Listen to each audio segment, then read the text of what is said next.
Morning. अभी आज हम कुछ प्रॉब्लम और लेंगे यूनिट 3 की।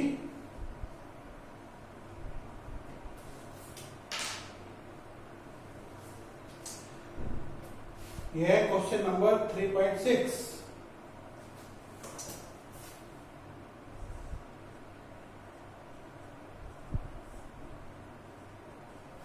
उम्मीद है आप लोग जो है घर पे ये प्रॉब्लम करके देख रहे होंगे, क्योंकि अभी जो बोर्ड के अंदर क्वेश्चन पेपर बनता है फिजिक्स का, वो मोस्टली एनसीईआरटी की जो बुक है उससे बनता है। तो इसलिए आप कोशिश करिए एनसीईआरटी की जो बुक है उससे अधिक क्वेश्चन करने की। ओके, ये है प्रॉब्लम नंबर 3.6।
तो ये क्वेश्चन है, कोई थर्मोमीटर है, वो 27 डिग्री सेंटीग्रेड के ऊपर किसी तार का प्रतिरोध है 100, और जब हमने उसका टेम्परेचर चेंज करा तो T2 टेम्परेचर के ऊपर उसका रेजिस्टेंस हो गया 117 ओम, और जो ताप प्रसार गुणांक है वो है 1.7 इंटू 10⁻⁻4 प्रति डिग्री सेंटीग्रेड। तो हमें T2 टेम्परेचर फाइंड करना है। तो मैंने बताया था ताप बढ़ाने के साथ धातु के तार का प्रतिरोध बढ़ता है। ताप बढ़ाने से धातु के तार का प्रतिरोध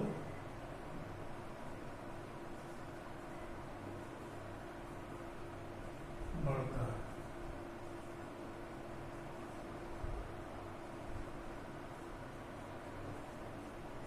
तो ये फॉर्मूला होता है RT बराबर R0 1 प्लस अल्फा टी। तो दो फार्मूले इस्तेमाल करते हैं हम। एक तो ये है RT बराबर R0 1 plus alpha T. R0 का मतलब है 0 डिग्री सेंटीग्रेड पर धातु के तार का प्रतिरोध। RT है T डिग्री सेंटीग्रेड के ऊपर धातु के तार का प्रतिरोध। ये प्रतिरोध प्रसार गुणांक है और T टेम्परेचर है। तो एक तो इस फार्मूले का इस्तेमाल करते हैं, दूसरा है अल्फा बराबर R2 minus R1 T2 minus T1 into R1। ये फार्मूला जो है इसी इक्वेशन से फाइंड किया जा सकता है। दो इक्वेशन बना के T1 टेम्परेचर के लिए और T2 टेम्परेचर के लिए अल्फा की वैल्यू हम फाइंड कर सकते हैं इस इक्वेशन की सहायता से। तो यहाँ पे T1 टेम्परेचर के ऊपर तो धातु के तार का प्रतिरोध इतना है और T2 टेम्परेचर के ऊपर प्रतिरोध इतना हो गया, तो T2 फाइंड करना है। तो सेकंड फार्मूले का हम इस्तेमाल कर रहे हैं।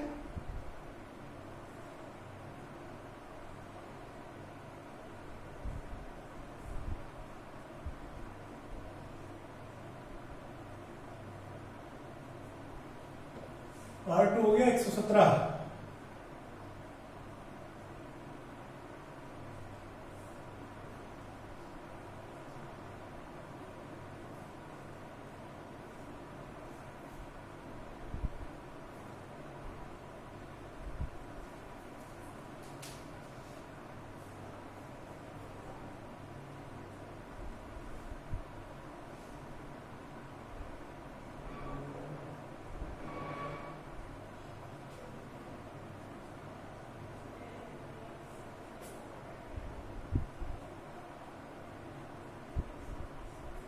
100 को यहाँ मल्टीप्लाई कर दिया, ठीक है ना। 10⁻⁻4 है तो 10⁻⁻2 रहेगा।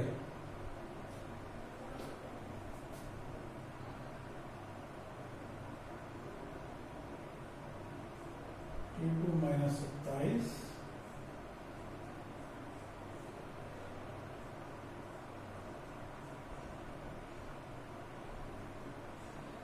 इसको ऊपर ले गए,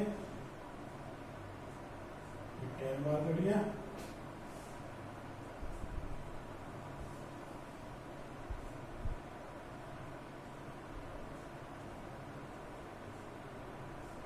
तो इतना टेम्परेचर आ गया 1027, 27 इधर जाएगा प्लस हो गया, तो 1027 डिग्री सेंटीग्रेड टेम्परेचर हो गया इसका। इंपॉर्टेंट क्वेश्चन है, आपको पता होना चाहिए। इसके ऊपर अक्सर न्यूमेरिकल आ जाते हैं कि धातु के तार का प्रतिरोध जो है T2 टेम्परेचर के ऊपर कितना हो गया। तो ये दो इक्वेशन हम इस्तेमाल करते हैं।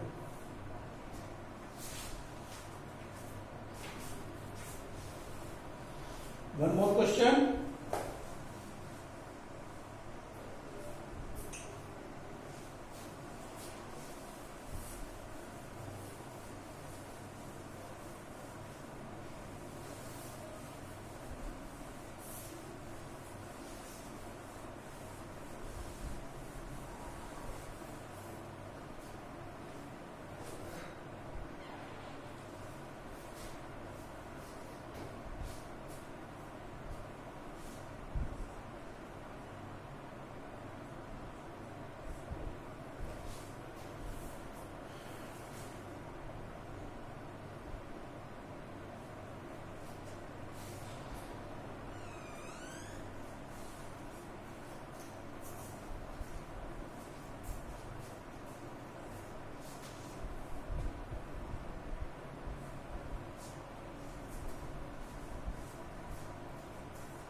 तो इसमें क्या है, ये हमारे पास सेल है 8 वोल्ट का। इस 8 वोल्ट के सेल को हम चार्ज कर रहे हैं 120 वोल्ट की सप्लाई से। ये इसका आंतरिक प्रतिरोध है। तो ये हमारा सेल है, इसको हम चार्ज कर रहे हैं, और चार्ज करने के लिए हमने एक रेजिस्टेंस और डाला हुआ है श्रेणी क्रम में 15.5 ओम का। तो हमें बतानी है टर्मिनल वोल्टेज। ये जो हमारा सेल है इसकी टर्मिनल वोल्टेज बतानी है। टर्मिनल वोल्टेज का मतलब है कि ये कितनी वोल्टेज कंज्यूम करेगा। ओके, तो ये 15.5 ओम का रेजिस्टेंस ये हो गया, 0.5 ओम का ये हो गया। तो यहां से कितनी करंट सर्किट में फ्लो करेगी?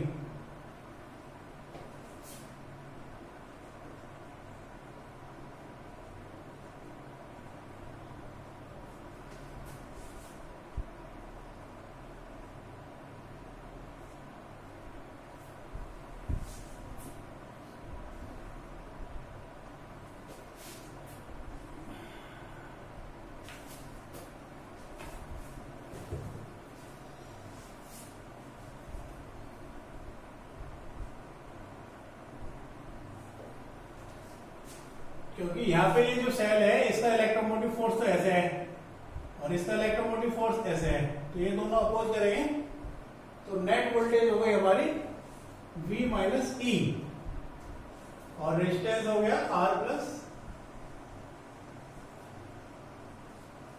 तो ये 120 है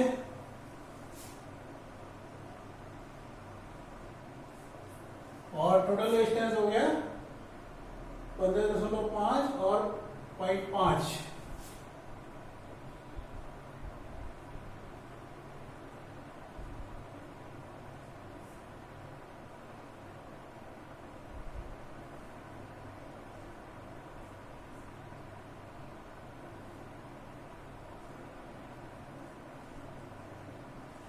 तो यहां पे 7 एम्पियर की करंट हमारी सर्किट में मूव करेगी, 7 एम्पियर की करंट यहां से सर्किट में हमारी मूव करेगी 7 एम्पियर। अब इसमें हमें जो है टर्मिनल वोल्टेज बतानी है। टर्मिनल वोल्टेज का मतलब यहां पर कितनी वोल्टेज कंज्यूम हो रही है।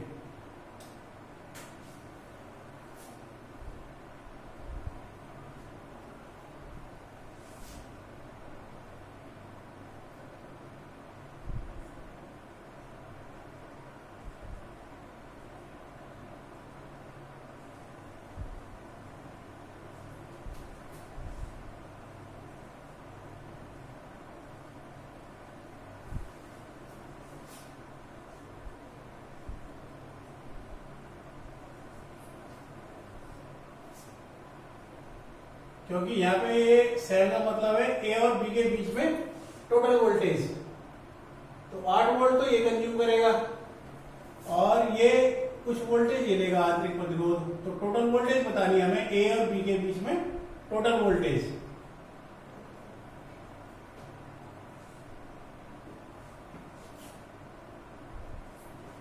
तो ई तो 8 वोल्ट हो गया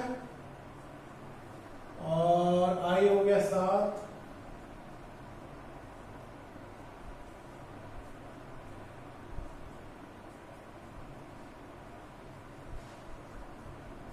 तो जो सेल है उसकी टर्मिनल वोल्टेज कितनी होगी 11.5 वोल्ट, तो इतनी वोल्टेज हो गई।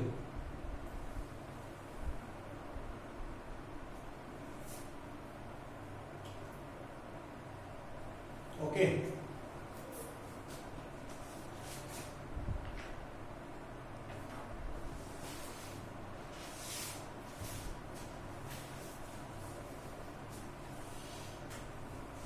देखिए टर्मिनल वोल्टेज का मतलब है कि यहाँ पे ये जो सेल है ये चार्ज होते समय कितनी वोल्टेज कंज्यूम करेगा, है ना। इसको हम दूसरे तरीके से भी निकाल सकते हैं। यहाँ पे वोल्टेज निकालिए, सपोज यहाँ पे वोल्टेज हो गई तुम्हारी से V डबल डैश बराबर I इंटू R, I है 7, 15.5, 7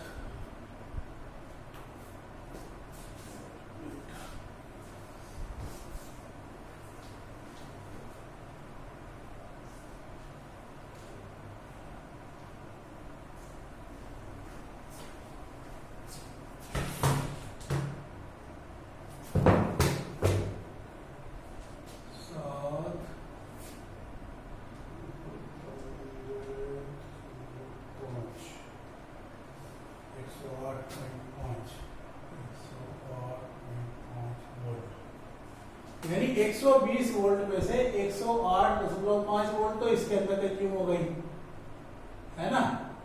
और बाकी कितनी बची, बाकी यहाँ पे बची 120 माइनस 108.5, तो ये हो गया 11.5 वोल्ट।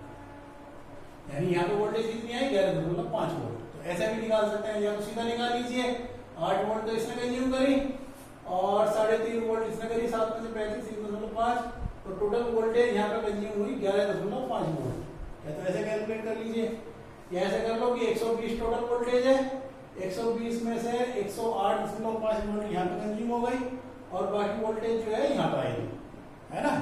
तो ऐसे भी कैलकुलेट कर सकते हैं। तो दोनों तरीके हैं।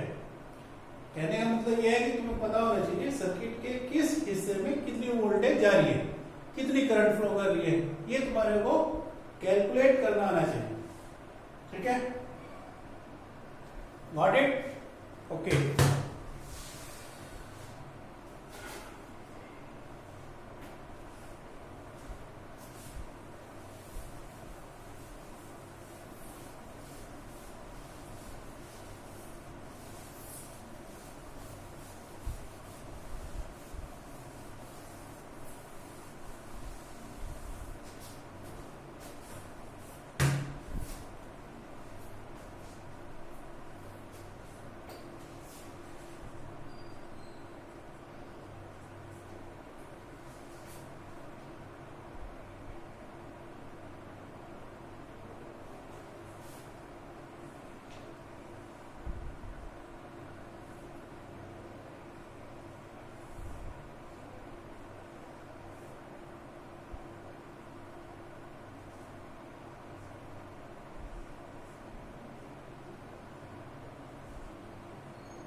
तो ये विभव मापी है, ये इसका एसी वायर है।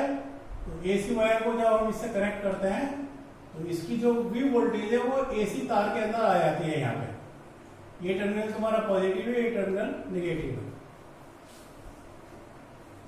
अब जब हमने E1 सेल जोड़ा इसमें सर्किट के अंदर तो हमारे को नल पॉइंट मिलता है 35 सेंटीमीटर के ऊपर, और जब हम सर्किट में ये E2 सेल डालते हैं तो नल पॉइंट मिलता है हमें 63 सेंटीमीटर के ऊपर। तो हमें इस E2 सेल का विद्युत वाहक बल फाइंड करना है ना। तो विभव मापी के अंदर जो है तुम्हें ध्यान रखना है कि कौन सा सेल या कौन सी बैटरी जो है किन पॉइंट के बीच में कनेक्ट है। ये जो सप्लाई है हमारी ये जुड़ी हुई है ए और सी के बीच में, तो V बराबर हो गया K इंटू ए सी, राइट। ये E1 सेल जो है ये जुड़ा हुआ है A O1 के बीच में, तो E1 बराबर हो गया K इंटू A01, ओके। और ये E2 सेल जुड़ा हुआ है हमारा AO2 के बीच में, तो E2 बराबर हो गया K इंटू AO2, ठीक है। तो ये दो इक्वेशन यूज करिए। E1 बराबर हो गया K इंटू AO1 बराबर K L1, E2 बराबर K AO2 बराबर K L2, E1 upon E2, इसको डिवाइड करिए, वैल्यू डालो,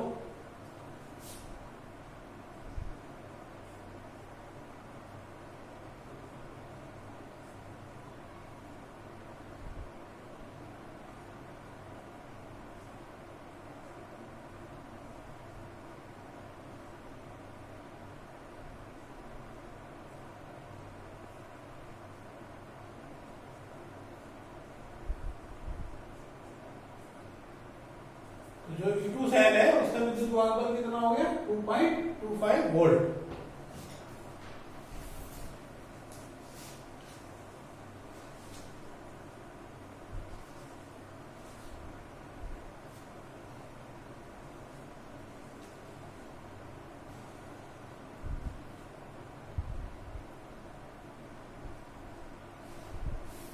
तो ये भी कई बार एग्जाम्स के अंदर आया है ये क्वेश्चन।